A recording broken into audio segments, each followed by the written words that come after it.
Hey, this Omar, and quick recap of the Thursday night football game between the Steelers and the Browns, and my thoughts on it, what I saw.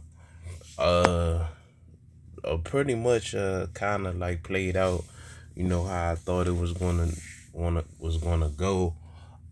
Jacoby said he kind of played a solid game. You know what I'm saying? I mean, he pretty much been doing for what they asking of him.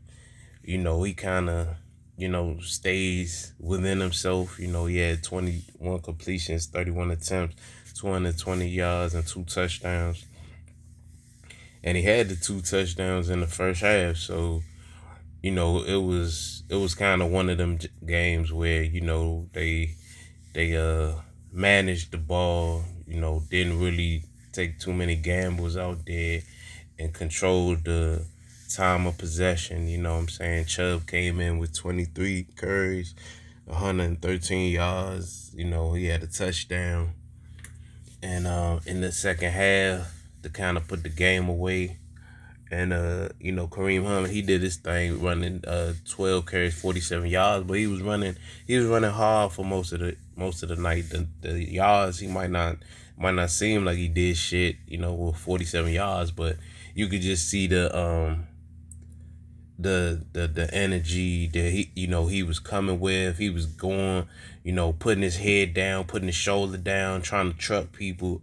And it was kind of like that type of game, as far as like, Cleveland, just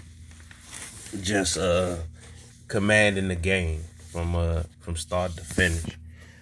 Cooper, and Njoku, they kind of showed up for him. You know what I'm saying? Cooper had 7 for 101, a touchdown, and they finally started. This It looks like they feeding Njoku a little more, which is good. He had 9 receptions, 89 yards, and a touchdown.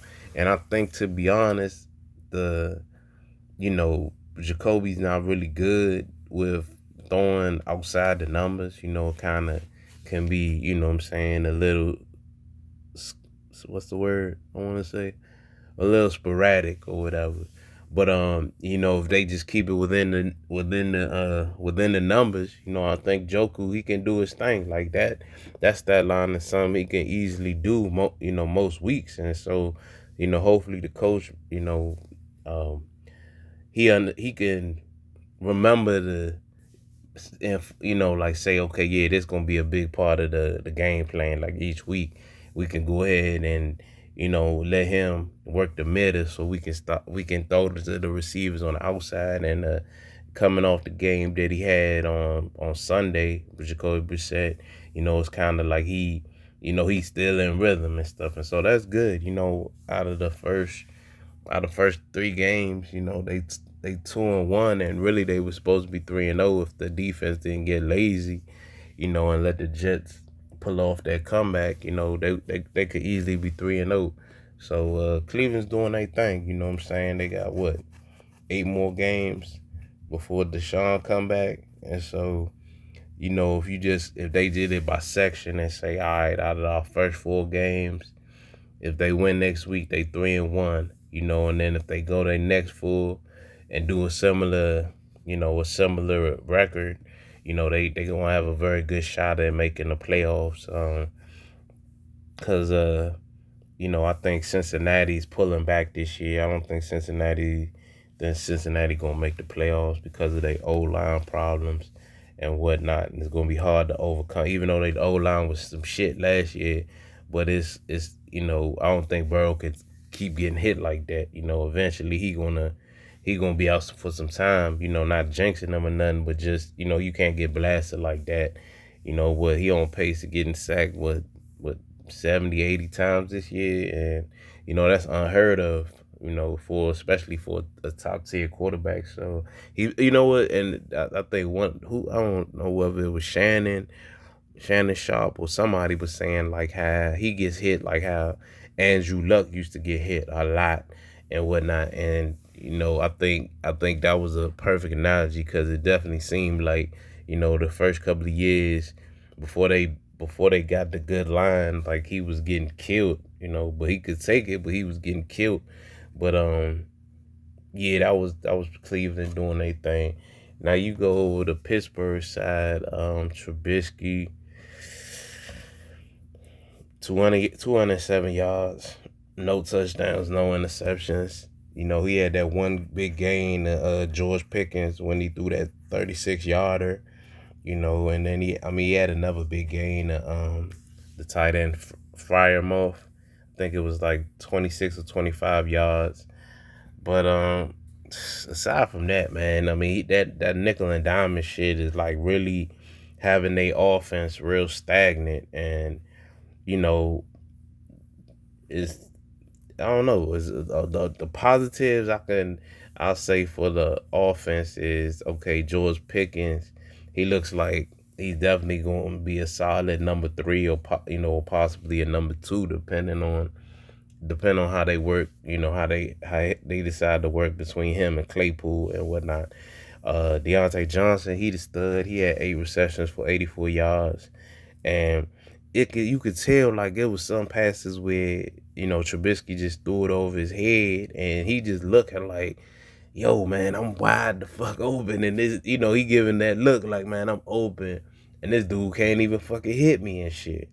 But yeah, that's what they're gonna go through, with Trubisky. I mean, um, I don't know if Pickett is better, but from what Trubisky showed, he's definitely gonna get his opportunity sooner than later.